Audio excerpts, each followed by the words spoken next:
Hello, everybody. We're here with Yonah Weiss.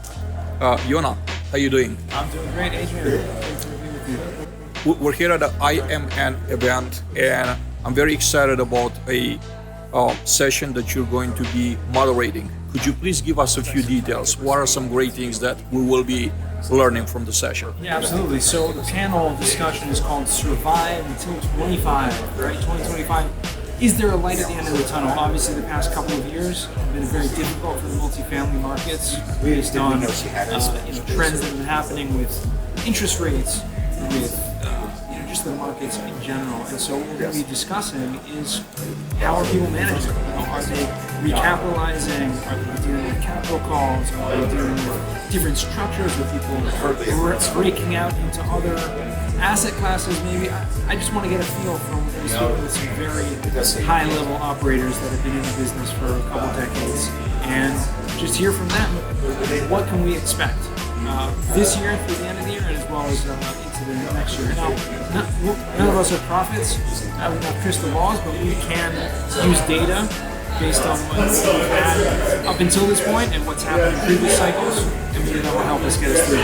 What are some predictions? What are some trends that you see, challenges and opportunities for multifamily in 2024 and beyond? I mean, the biggest challenges have been, number one, the fact that interest rates are high, so it's very difficult to make the numbers work on the same strategy that people had been doing for the past 5-10 years, right? With the major value add plays. You can't take bridge loans out for the same amounts anymore. You can't necessarily create forced appreciation in the same way that you could in previous years. And so people are figuring out or trying to find new strategies of ways, if they are looking at new acquisitions, that is, then they're looking at new strategies and new ways to make the deals work and to make money on those deals. And on the existing properties, a lot of people are dealing with not losing money or not losing the properties, giving them back to the banks. I think people are trying to figure out ways to make things a little bit tighter when it comes to asset management, when it comes to cutting costs. Maybe, obviously it's difficult to increase rents, difficult to do other things that we were doing previously, but, what can we do to make it work? Yonah, if you were to be a investor and you had to choose between a large multi-family company, management company, and a smaller company, which one would you be inclined to pick and why?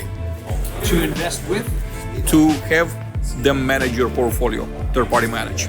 Third-party management company. I think I would be looking at a smaller group.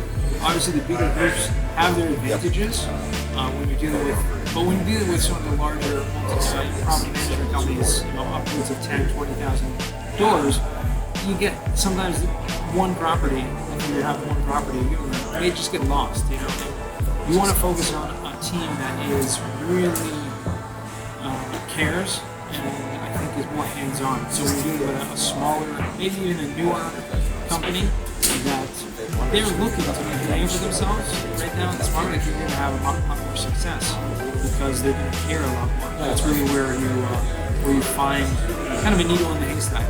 Yonah, thank you very much for spending time with us today, and I hope to get you back on a full-length episode for about 60 minutes on a multifamily hangout. All right, sounds good.